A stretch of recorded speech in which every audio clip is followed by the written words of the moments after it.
din ng papadrug test. I wonder why. Hindi ako tao na nagpapaareglo. Tsaka hindi ako tao na nabibili ng pera.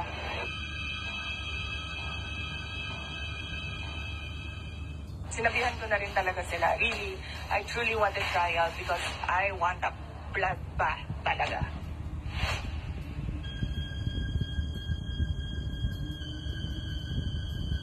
Siya din sa akin.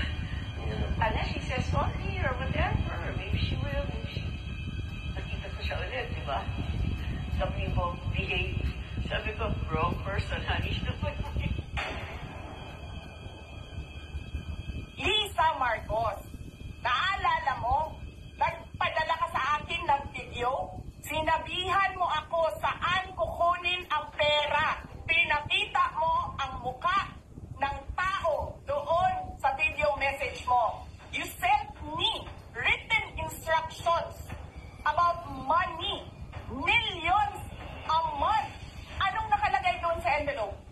DepEd. Anong ginawa ko? Binigay ko sa DepEd. Wala ka nga posisyon sa gobyerno, namimigay ka ng pera ng gobyerno eh.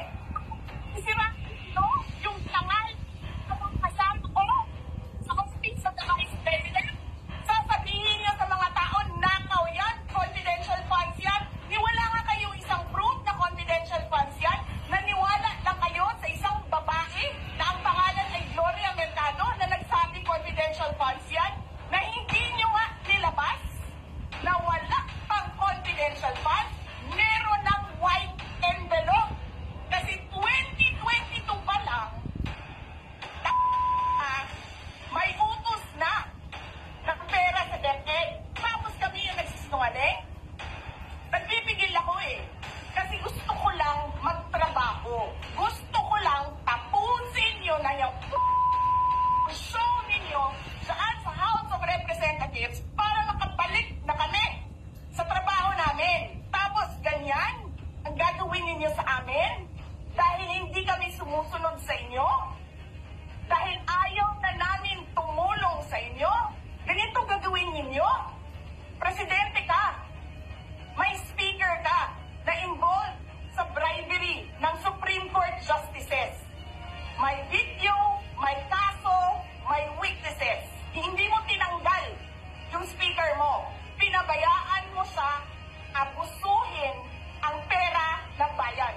Paikot-ikot sa buong bansa, namimigay ng pera na para bang kanya. Eh di ba nga, lagi niyo sinasabi separation of powers? Anong trabaho ng legislative branch? Gumawa ng batas. Anong ginagawa ni Martin Romualdez? Nagdidirect ng DSWD, namimigay ng ayuda, nagsasabi kung anong bibigay, anong ibibigay, anong gagawin, sino ba ang presidente dito? Alam nyo, alam namin, mali ang ginagawa ninyo. Sinabihan ko lang mga kasama ko sa Office of the Vice President, pasensya na, sumunod na lang tayo para matapos na sila. Nagulat ako kasi merong mga lumapit na miyembro ng House na humihingi. Hinihingi nila yung parte ng 5 billion na budget. Magkano ba ang amin dyan? Magkano ba ang amin dyan?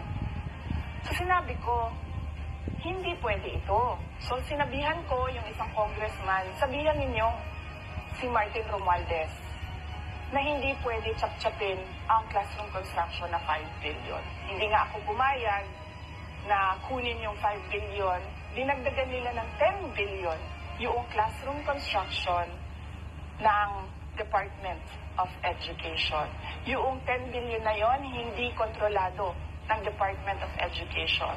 Controlled yun ni Congressman Zaldico at Congressman Martin Romualdez. Hindi ko na kailangan ng corroborative witness dito dahil makikita niyo yun sa papel. Makikita ng taong bayan yun sa papel. NEP, 5 billion, lumabas ang budget approved, 15 billion. I truly want a trial because I want a bloodbath talaga.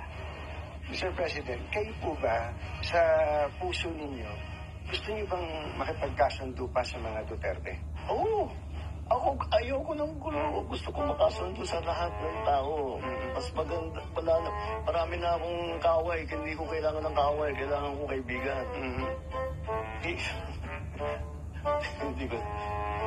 Magko-confess ako dito.